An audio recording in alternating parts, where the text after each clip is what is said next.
Alors bonjour et bienvenue à cette capsule sur le chapitre 9, dans lequel nous allons voir les réactions nucléophiles sur plusieurs carbonyles. Donc les carbonyles, ce sont quoi? Ce sont des liens carbone double lien avec un oxygène. Donc ces liens-là sont particuliers parce qu'on va voir que euh, c'est quand même des liens faciles à rompre. Donc on va voir un petit peu comment ça va fonctionner par la suite. Euh, Dans ces réactions-là, il y a des réactions vraiment particulières que vous allez reconnaître, certains nucléophiles qu'on a vus précédemment, qui sont vraiment très utiles. Ce sont des réactions vraiment que vous allez utiliser pour faire des liens carbone-carbone par la suite. Donc, gardez ça en tête parce que ça va nous servir beaucoup, beaucoup par la suite.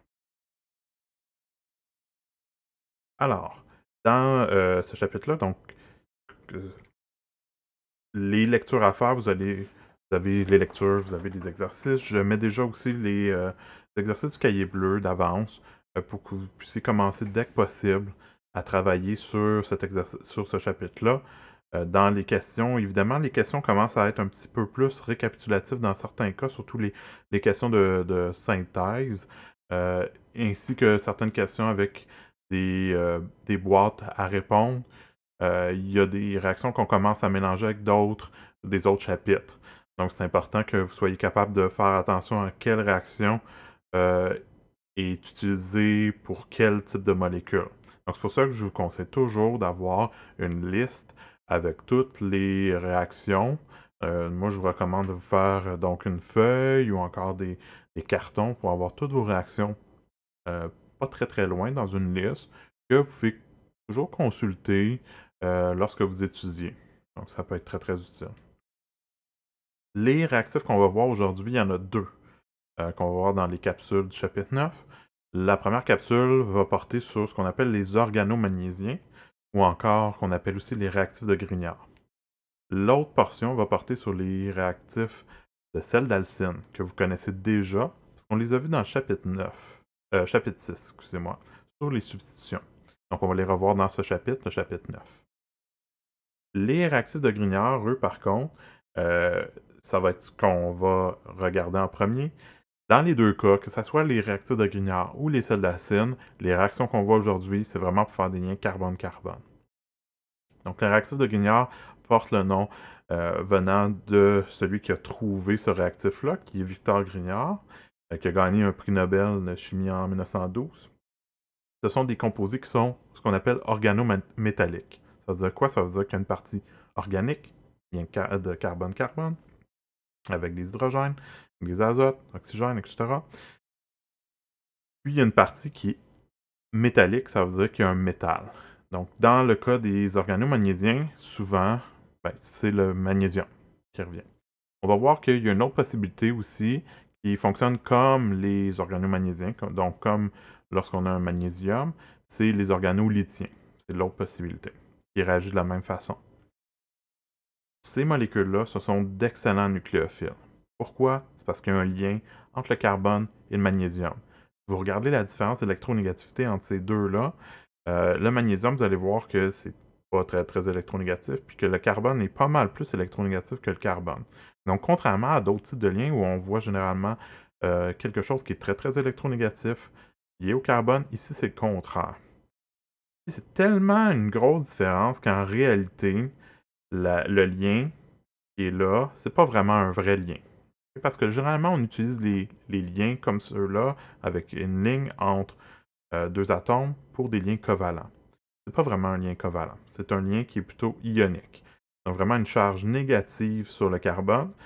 Puis donc, il y a un double libre. Il n'est pas écrit ici, mais moi, je vous suggère toujours d'écrire votre double libre sur votre carbone qui porte la charge négative. Ça va vous servir dans les mécanismes par la suite.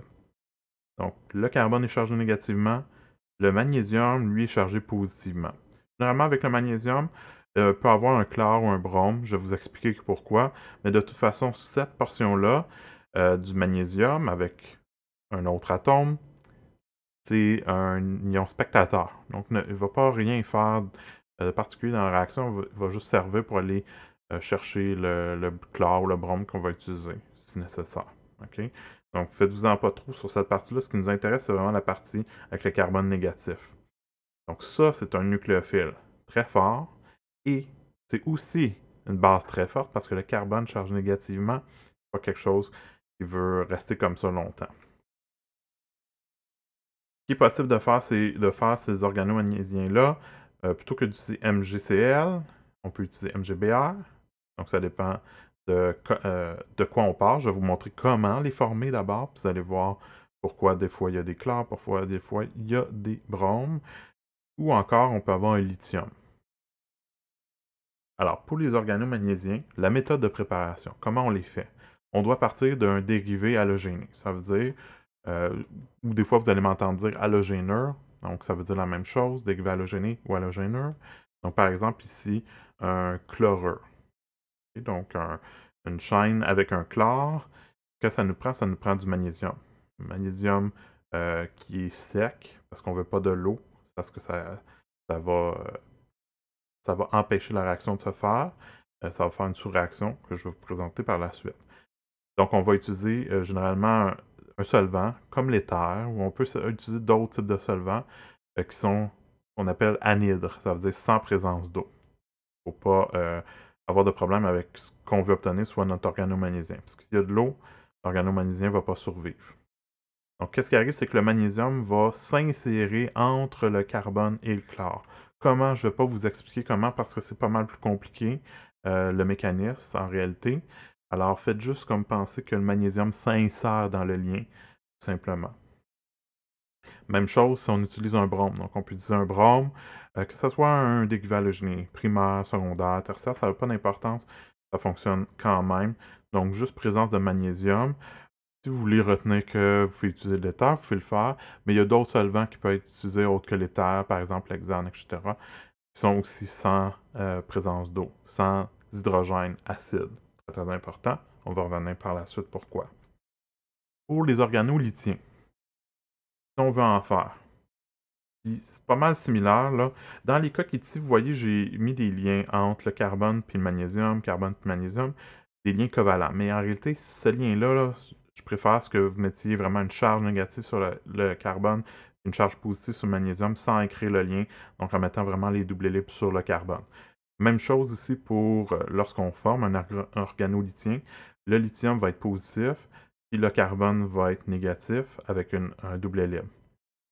Pour arriver à former l'organolithien, ce qui arrive, c'est qu'il y a un lithium qui va aller chercher le brom, donc va créer un LiBr, mais pour former un organolithien avec le carbone, il faut un autre lithium. Donc c'est pour ça qu'ici, on a besoin de 2 lithiums, et on a utilisé un autre solvant qui est l'hexane. Mais ça fonctionne ça fonctionne aussi correctement là, pour pouvoir le former sans trop de problèmes. Les solvants, c'est pas quelque chose qui est très, très important pour vous d'apprendre par cœur. Par exemple, vous pouvez m'écrire juste magnésium ou juste écrire 2 fois lithium, puis j'accepterai là, dans la majorité des cas, il n'y aura pas de problème. C'est seulement si le solvant intervient que c'est important. Mais généralement, si le solvant intervient, je vais vous le dire, je vais vous le spécifier là, lorsqu'on va en parler.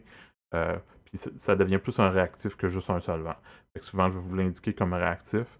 Pas juste comme un solvant. Dans ce cas-ci, l'éther, l'hexane, ce sont des solvants qui sont utilisés juste pour mélanger le tout, pour que les réactifs puissent se voir et réagir ensemble.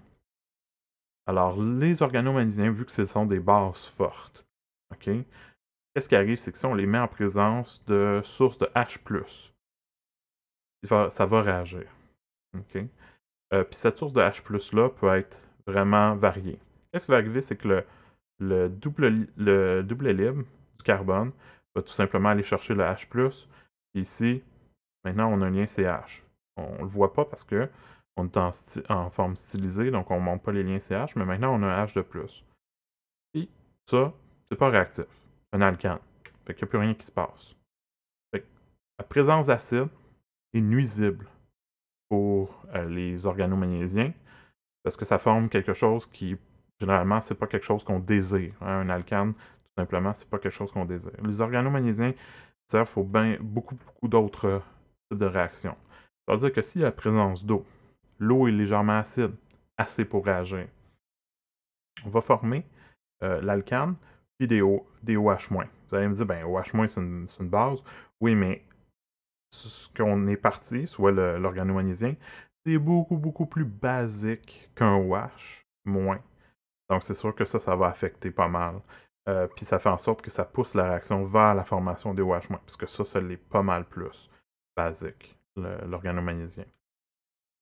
Puis l'eau, ou encore une source d'acide dans une molécule organique, que ça soit un acide carboxylique, ou que ça soit jusqu'à une liaison triple avec un H au bout. Donc, une liaison triple terminale, le H qui est au bout de cette liaison triple-là est légèrement acide.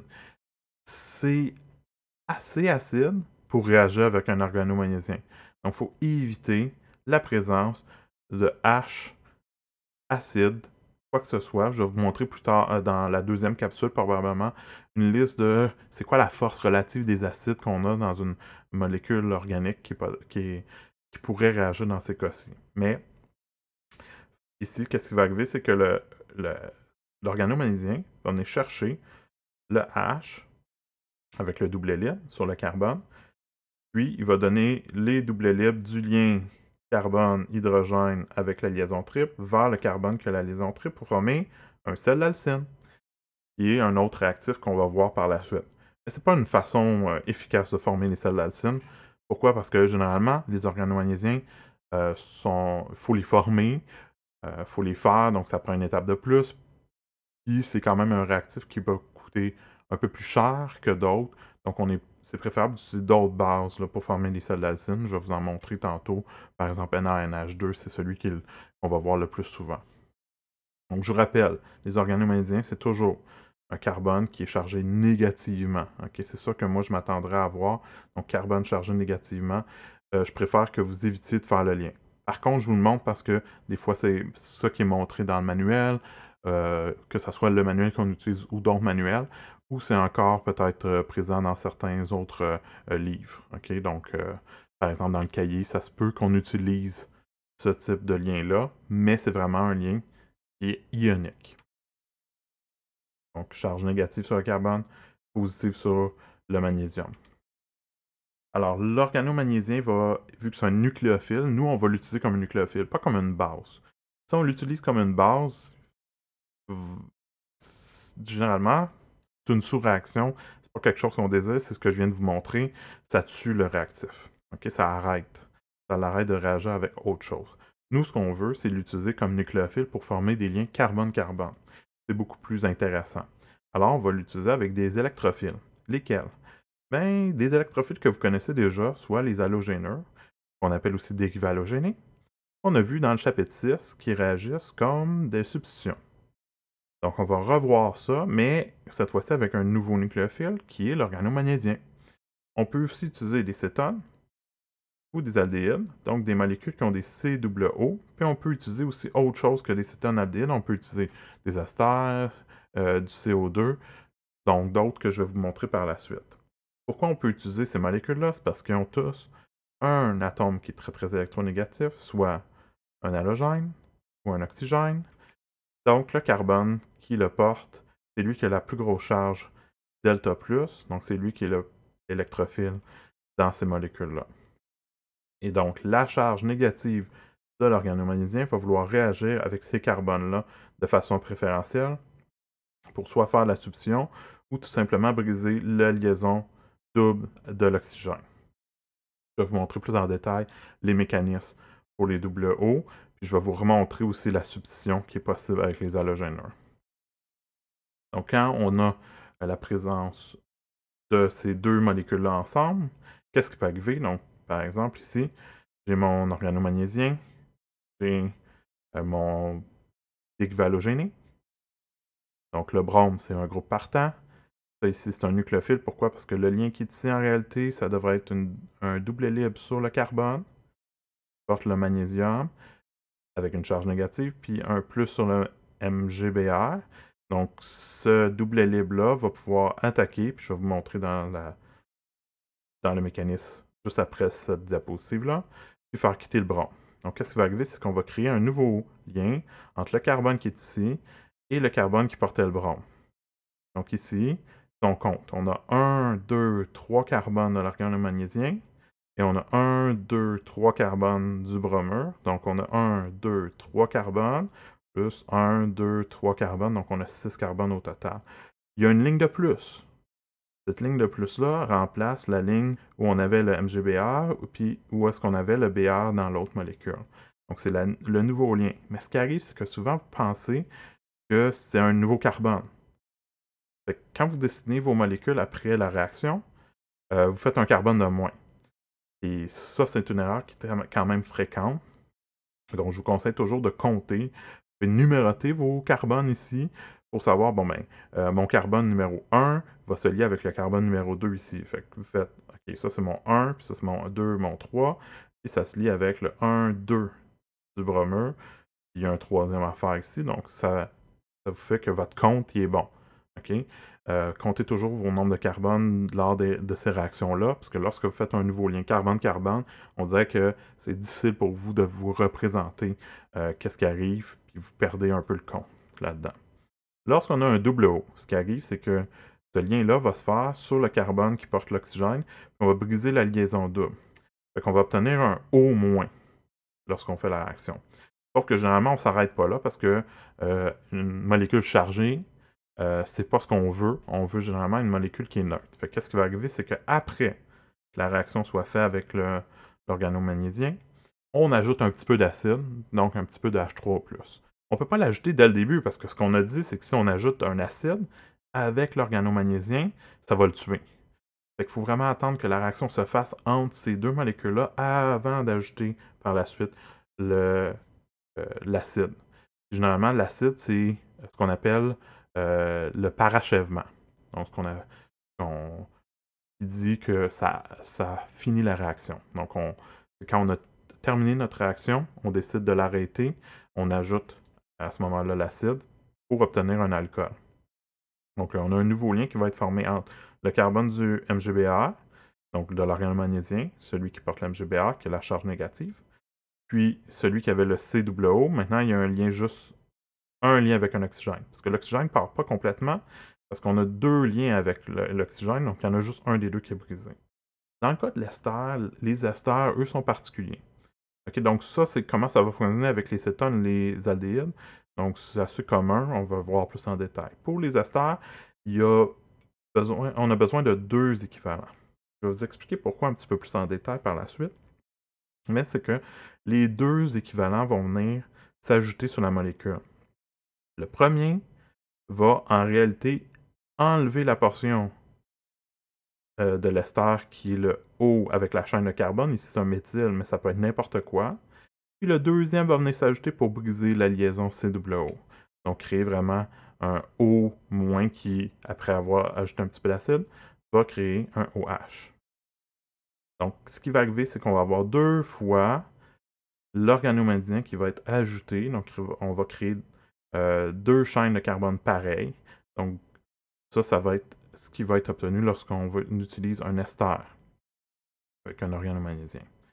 Et finalement, pour les COO, ce qui va arriver, c'est que on a deux liens double O, donc on brise un des deux lorsqu'on va attaquer, puis ça va nous former un COO O-, qui, avec un petit peu d'acide, donc une source de H3O+, quelconque, dans l'eau, ben ça vient protoner, donc et un COOH, donc un acide carboxylique. Donc vous avez différents types de molécules qu'on peut obtenir, tout dépendamment de ce qu'on veut vraiment.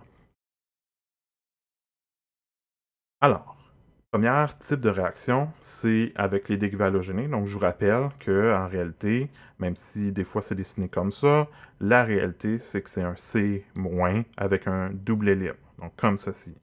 Le MgCl, dans les mécanismes, vous n'êtes pas obligé de le traîner tout le temps. Vu que c'est un ion spectateur, moi je le mets ici, là, juste pour vous montrer, mais généralement, je ne le mets pas. Donc, je vous invite à ne pas les mettre. Même chose lorsque vous avez un AOH, quelque chose comme ça. Utilisez juste la portion qui est vraiment utile pour votre mécanisme. Comme ça, vous ne vous encombrez pas avec des ions spectateurs inutiles. OK? Parce qu'en réalité, on ne fait pas les flèches pour les liens ioniques. Donc, ça, c'est quelque chose à se rappeler. Alors, qu'est-ce qui va se passer? c'est qu'on a un dérivé halogéné, un chlore qui est un bon groupe partant, on a un nucléophile ici, donc il va attaquer l'électrophile qui est le carbone qui porte le chlore, donc en SN2, hein, parce que ça c'est un nucléophile fort. Ici on a un dérivé halogéné qui est secondaire, mais généralement c'est plus les primaires qui sont utilisés. Puis on a la substitution qui peut être faite. La substitution qui est faite ici, étant donné que c'est un dérivé halogénique qui est secondaire, c'est moins généralement préféré. Pourquoi? Parce qu'on se rappelle que les dérivés halogénés peuvent aussi faire de l'élimination si on prend une base forte. Et la molécule qui est ici, l'organomagnésium, c'est aussi une base forte. Donc on va avoir de la compétition entre la substitution puis l'élimination.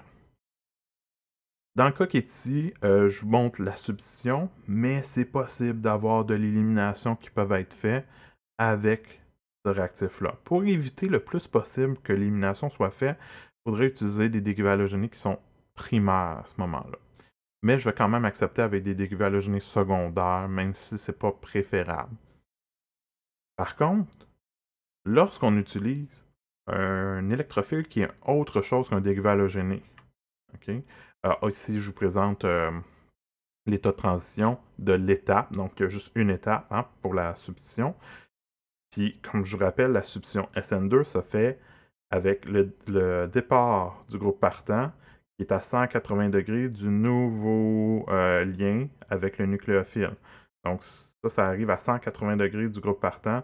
Donc, c'est pour ça qu'ici, c'est plat, mais ça va tranquillement passer de l'autre côté. Donc, comme un parapluie qui change de bord. OK? Donc, ici, on n'a pas créé de carbone chiral, mais on pourrait en créer. Donc, juste vous rappeler que si jamais vous avez une chaîne de carbone qui est différente, vous pouvez attaquer toujours à 180 du chlore. Ça veut dire que c'est une SN2, donc une inversion de configuration. Donc, ça c'est quelque chose à souvenir là, par rapport au chapitre 6. Maintenant, pour les autres types d'électrophiles. Donc, comme j'ai dit, c'est possible de faire de l'élimination avec un dérivé halogéné parce que les dérivés halogénés peuvent être utilisés pour la substitution, qu'on désire ici, ou de l'élimination, qu'on ne veut pas nécessairement avoir, mais que vous pouvez utiliser. Par contre, si vous utilisez un carbonyle, donc un cétone, un aldéhyde, quelque chose comme un COO, il n'y a pas d'élimination possible. Parce qu'il n'y a pas vraiment un groupe partant en tant que tel. Oui, le COO va perdre un des liens entre le carbone et l'oxygène, mais le O va rester. Fait que, il n'y a pas d'élimination possible dans ces molécules-là, OK, en tant que telles. Alors, la seule possibilité, c'est de faire la réaction entre le nucléophile et l'électrophile, comme si c'était une genre de substitution, SN2, mais le groupe partant, c'est juste un des liens doubles de l'oxygène, fait qu'il va rester un des liens. Qu'est-ce que je fais? Je prends mon nucléophile, mon organomagnésium, hein, qui est un carbone chargé négativement, et j'attaque directement le carbone qui porte le double lien O, et je brise une des liaisons double O pour ne pas faire un carbone à 5 liens. Okay? Donc, ça me crée quoi? Ça me crée la molécule qui est ici. Donc, je suis parti d'une cétone qui avait 2 CH3. Donc, les 2 CH3, c'est ceux qui sont en haut. Puis ça ici, c'est le nouveau lien avec les 3 carbones ici de mon organomagnésium que j'ai choisi. Mais faites faire d'autres organomagnésiens. Hein. Vous avez plein de possibilités, d'autres types de chaînes de carbone que celle-là. Ça va vous donner un au moins, mais comme j'ai dit, on ne veut pas s'arrêter là, on veut former généralement l'alcool. Donc on ajoute un petit peu d'acide et ça nous forme notre OH. Pour vous montrer ça, que généralement, si je veux le mécanisme complet, je veux aussi la protonation du O- pour passer en OH. Donc je vais vous la montrer sur ma sur mon logiciel pour dessin. Donc ici, je vous l'ai dessiné. Donc vous avez votre O- en présence de H3O+. Donc le O- vient chercher un des H du H3O+, puis on brise le lien entre le H qu'on vient de chercher et l'oxygène pour former de l'eau. Et ça nous forme notre alcool.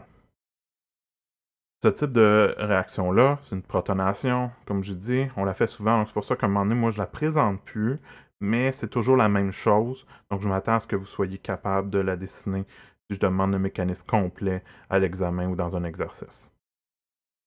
Maintenant, qu'est-ce qui arrive, c'est que j'ai présenté une molécule qui a 2 CH3 avec la chaîne de carbone qu'on vient d'ajouter, qui était notre organomagnésiens. Donc, on n'a pas formé un carbone qui est chiral, parce que 2 CH3. Mais c'est possible de former un carbone chiral suite à la réaction. Je vous présente un exemple de ça. Il y en a plus que celle-là. Mais j'ai utilisé le même organomagnésien. Et cette fois-ci, à la place d'avoir 2 CH3, j'ai un CH3 d'un côté, j'ai mon CWO, puis de l'autre côté, j'ai un CH2, CH3. Donc, j'ai l'équivalent d'un méthyle puis d'un éthyle. Et j'ajoute une chaîne de 3 carbones. Donc, j'ajoute un propyle. OK? Alors, qu'est-ce qui peut arriver, c'est que, vu que c'est un double O, c'est sp2. sp2, c'est plat. Donc, qu'est-ce qui arrive? C'est que je peux attaquer en avant ou en arrière avec mon organomagnésien. Il n'y a pas de préférence, soit en avant, soit en arrière. Ça va être 50-50. Donc, c'est pour ça que je vais me retrouver avec une chaîne de carbone soit en avant ou une chaîne de carbone en arrière. Donc, une chaîne de 1, 2, 3 carbones qui proviennent euh, de mon organomagnésien, excusez.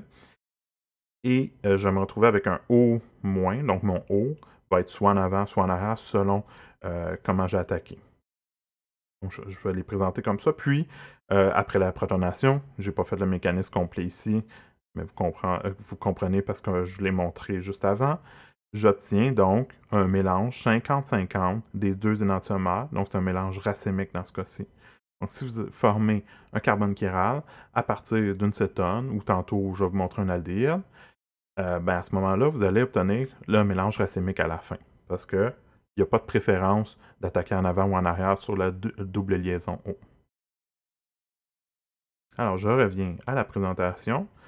Donc ça, c'était pour attaquer sur une cétone.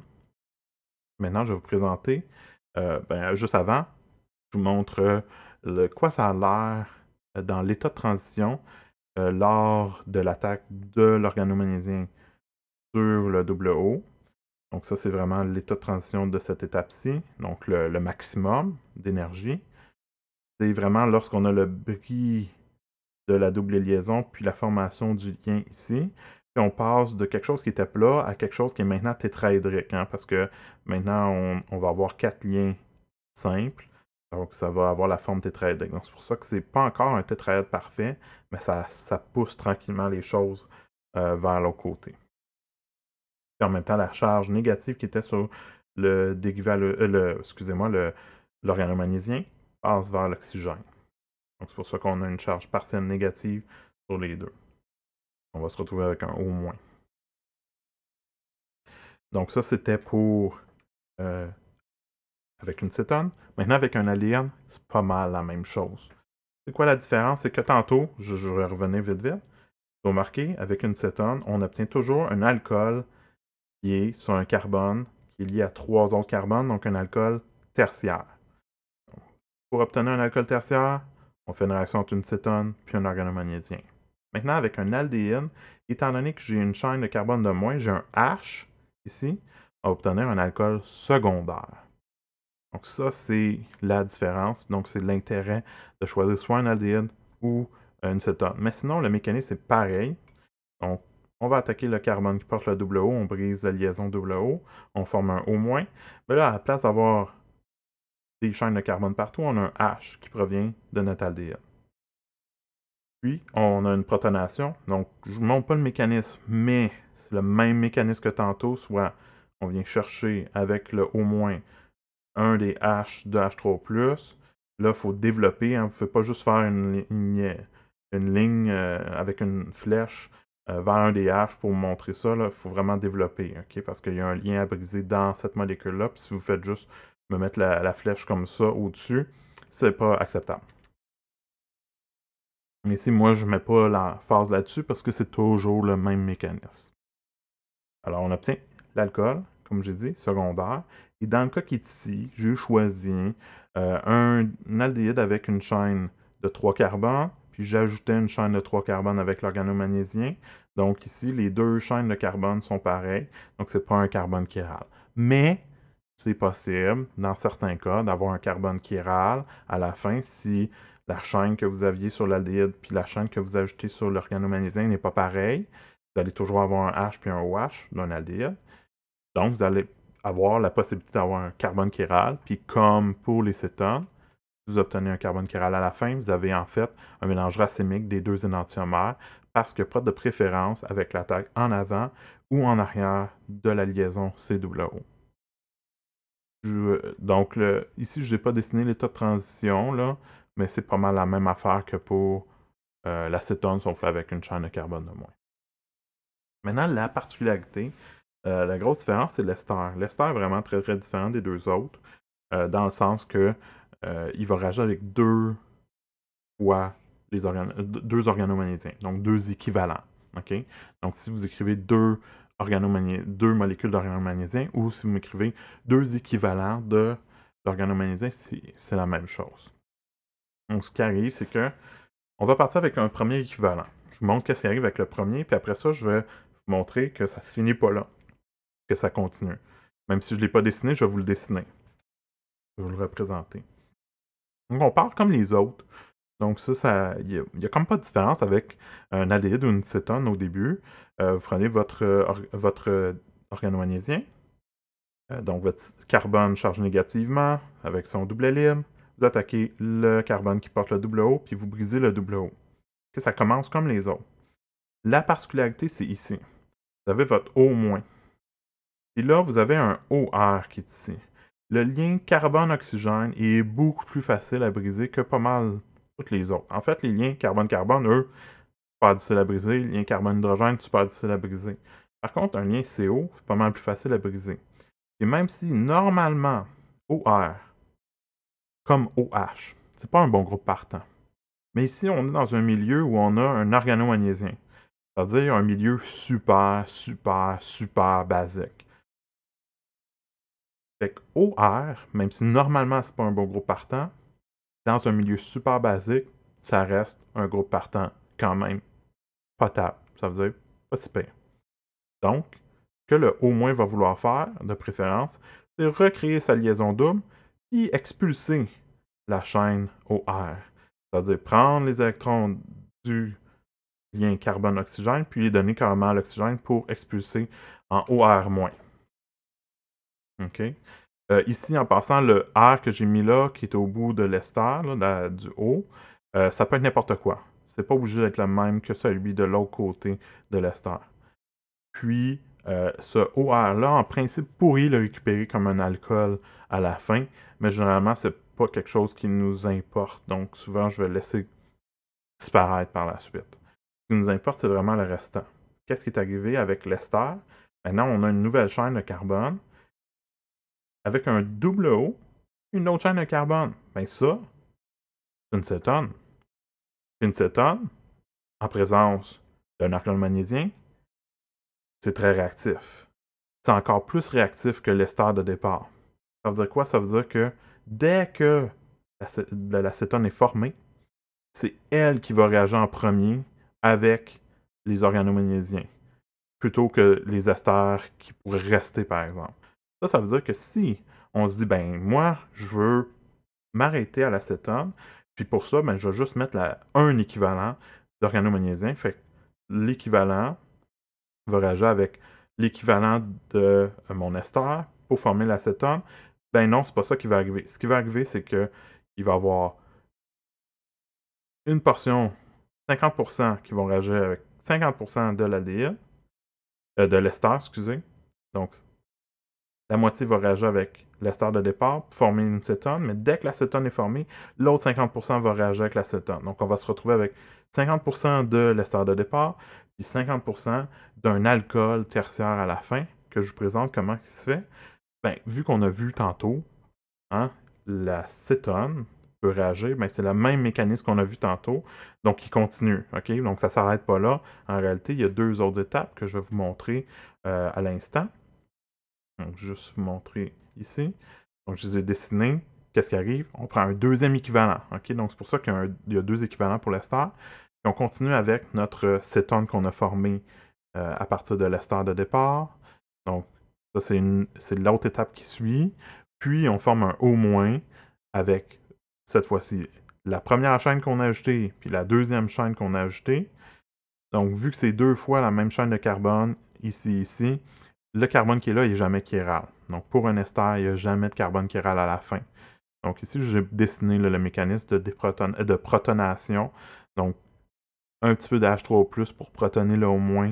Donc, O- vient chercher le H, un des H de H3O+, former une molécule d'eau. Puis, on forme notre alcool dans ce processus-là, qui est toujours un alcool tertiaire lorsqu'on part d'un ester, parce qu'on va ajouter 2 fois le même organomédien. La chaîne R, ça dépend de c'était quoi la chaîne qui était sur notre ester. Donc ça complète là, le mécanisme de l'ester. Donc ça serait la suite du mécanisme ici dessiné en bas. Okay, donc si vous l'avez manqué, juste revenir un petit peu en arrière dans la vidéo pour pouvoir la compléter, la suite du mécanisme, parce que ça ne s'arrête pas à l'acétone. Okay? L'acétone continue à réagir. Donc normalement, si je vous demande de me donner le produit de ces deux-là avec 2 équivalents, bien, vous allez me dessiner la molécule à la fin qui est l'alcool tertiaire. L'autre possibilité, c'est d'utiliser du CO2. Ça va être assez rapide parce qu'on a vu les mécanismes, c'est toujours le même mécanisme. Donc, le plus difficile, c'est l'ester. Les autres mécanismes, ben, avec les dévalogénés, c'est une substitution nucléophile de deuxième ordre, donc SN2, fait que vous devriez déjà connaître ça. Puis, toutes les autres, ça se ressemble pas mal parce qu'on attaque le C qui a un double O avec la charge négative, donc le double libre du carbone, non pas la charge négative, mais vraiment un double libre. Donc ça, c'est une des choses, il faut faire attention. Là, je vois des gens partir des charges, essayer d'éviter ça, vraiment partir des doubles libres. Donc ici, j'ai brisé le double lien O de ce côté-là, mais j'aurais pu décider avec l'autre. Ça me donne le nouveau lien qui est ici entre le carbone qui avait la charge négative de l'organomagnétien et le C du COO. Puis là, évidemment, ça rajoute juste un carbone à ma chaîne de carbone de mon organomagnétien, tandis que dans les autres cas, je pouvais rajouter des chaînes beaucoup plus longues. Mais ici, c'est vraiment pour former à la fin un acide carboxylique après la protonation du H3O+. Donc, dans les cas qui sont ici, c'est pour former des acides carboxyliques. Dans les autres cas, on formait des alcools, soit secondaires ou tertiaires, dépendamment de ce qu'on voulait. Ou encore avec un dévalogéné, on forme carrément un alcane. Donc, il n'y a pas d'oxygène. Donc, ça dépend de ce que vous désirez à la fin, si vous voulez avoir des oxygènes présents ou pas. Alors, pour la suite, ce que je vais faire, c'est que je vais arrêter la première capsule ici, puis je vais continuer dans la deuxième capsule avec pas mal plus les exercices. Comme ça va vous donner aussi le temps de pratiquer.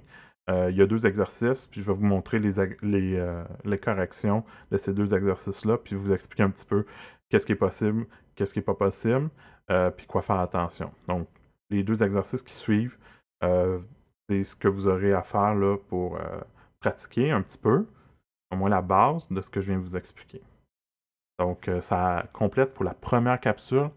Vous pourrez suivre avec la deuxième capsule avec les réponses aux exercices par la suite. Donc, à la prochaine!